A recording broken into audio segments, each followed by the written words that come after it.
Hey guys, welcome back to my channel.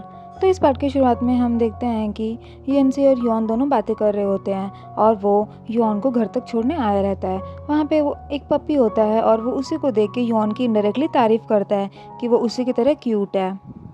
उसके बाद वो यॉन से बोलता है कि मैंने सुना है कि तुम मिस्टर गॉन से पैसे लिए, तुम्हारे पास आजकल पैसे नहीं हैं। तभी वो सोचती है कि ये बात इतनी जल्दी फैल गई, लेकिन वो उससे बोलती है कि मैं बहुत इंडिपेंडेंट हूँ, तुम मेरी चिंता मत करो, मैं सब कुछ मैनेज कर सकती हूँ, मुझे जल्दी से किसी की ज़रूरत नहीं पड़ती।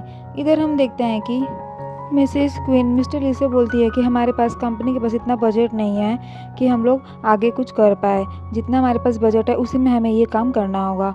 उधर हम देखते हैं कि यंसी और यॉन दोनों ही इस प्रोजेक्ट को लेकर काम कर रहे होते हैं।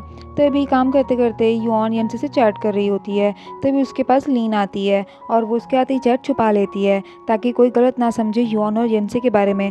वो लोग सबसे अपना रिलेशन भी छुपाना चाहते हैं। सबके जाने के बाद यॉन यंसी के पास जाती है और पूछती है कि मैं नहीं चाहती कि किसी को हमारे रिलेशन के बारे में पता चले, क्योंकि यहाँ पे सारी बात यूं ही फैल गई है और इसीलिए मैंने तुम्हें पूरे दिन अवॉइड किया, कितना मुश्किल है।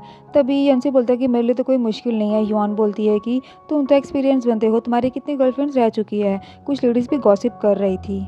अब यहाँ पे यंसी उससे बोलते तुम्हें जो समझना है तुम समझ सकती हो। और उसके बाद वो एक टक उसे देखता ही रहता है, देख के स्माइल करता है। उसके बाद यॉन उसे बोलती है कि मैं तो यहाँ पे काम के लिए आई थी और मैंने तो सुना तुम यहाँ पे लड़कियों के साथ फ्लर्ट करते हो, उनके साथ मूवीज़ जाते हो, डेट पे जाते हो। अब यंसी बोलता है कि क्या तुम्हारा यही काम है, इसी काम के लिए तुम आई थी, ये सब बातें भी तुम ज़्यादा ध्यान मत दो। इतनी देर में उन लोग के पास मिस्टर ली आ जाते हैं और मिस्टर ली से ये लोग बोलते हैं कि ये लोग काम ही कर रहे हैं। उसके बाद यॉन उसे बोलती है कि अगर हम लेट नाइट तक इस कंपनी में काम करेंगे तो पूरे ह्यूमर से फैल जाएंगे, तो इससे अच्छा तुम मेरे घर पे आ जाओ अपने फ्रेंड के साथ, हम लोग वहीं पे इस प्रोजेक्ट को लेके काम करेंगे। अब इस बात पे यंशी अग्री करता है। उसके बाद यॉन ने अपना घर में एकदम कचरे की तरह रखा हुआ था और वो जल्दी से उन लोग के आने से पहले अपना घर पूरा साफ करती है।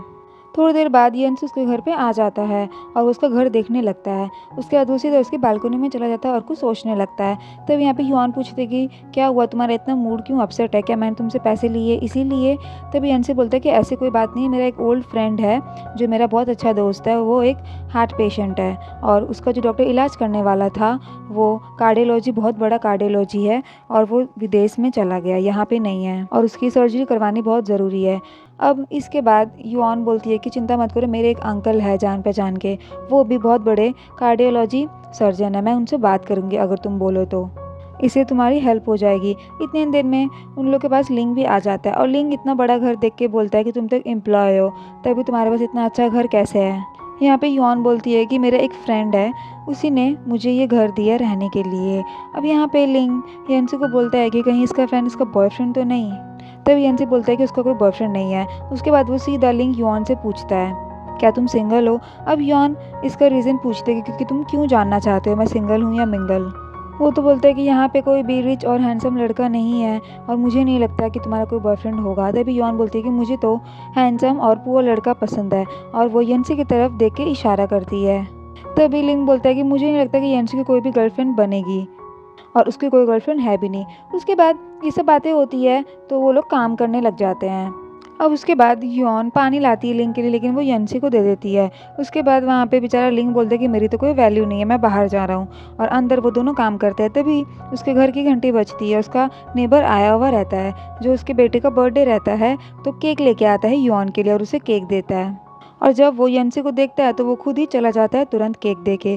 फिर वहाँ पे लिंग भी आ जाता है। लिंग यॉन को बोलता है कि ऐसे तुम किसी के भी लिए गेट मत खोला करो रात को, वो इतनी रात को आया, मे भी हो सकता है कि वो तुम्हें पसंद करता है। तब यॉन बोलती कि ऐसा कुछ भी नहीं, वो एक सिंगल फादर है और मैं तो उससे ज़्यादा बात भी नहीं करती, वो मेरा सिर्फ नेबर है, मुझे उससे कोई फ़र्क नहीं पड़ता। अब उसके बाद लिंग बकवास करने लगता है।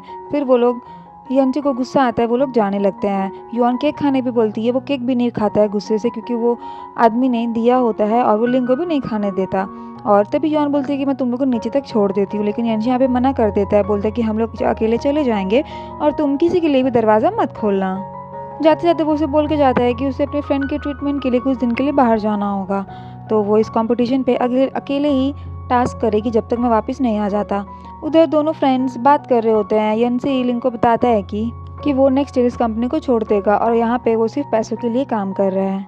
अब ये सुनने के बाद तो लिंग बहुत खुश होता है क्योंकि उसको स्पेस में काम करने का उसका ड्रीम होता है और वो शायद वहीं पे काम करेगा। फिर हमें फ्लैशबैक में दिखाते हैं कि यंसी के सारे दोस्त उसको बहुत सपोर्ट करते थे और उन सब में बहुत ज़्यादा अच्छी फ्रेंडशिप थी और एक दूसरे को वो लोग सपोर्ट करते थे हमेशा।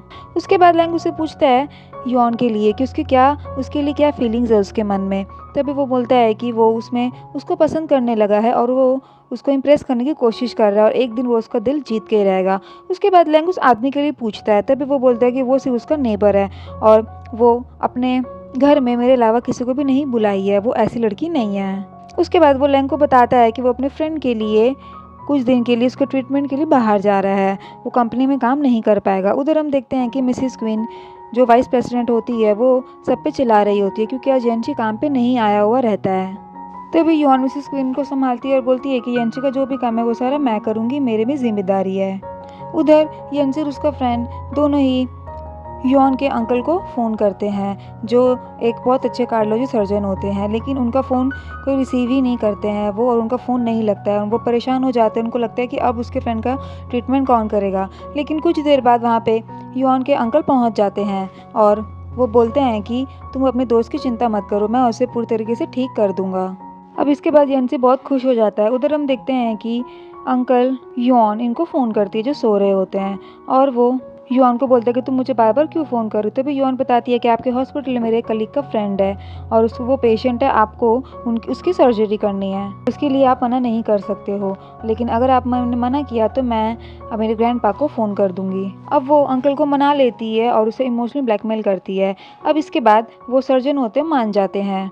उधर हम देखते हैं कि यंसी के फ्रेंड का बहुत अच्छे डॉक्टर से ट्रीटमेंट हो रहा होता है जो कि यॉन की वजह से। अब वो डॉक्टर भी यॉन की तारीफ़ कर रहे होते कि वो तुम्हारी कितनी केयर करती है और उसने मुझसे इतनी रिक्वेस्ट की तुम्हारे फ्रेंड की सर्जरी करने की, वो तुम्हें बहुत सपोर्ट करती है। अब इसके बाद यंसी बहुत खुश होता है और वो सोचता है कि वो यॉन को कैसे उसका शुक्रिया अदा करे।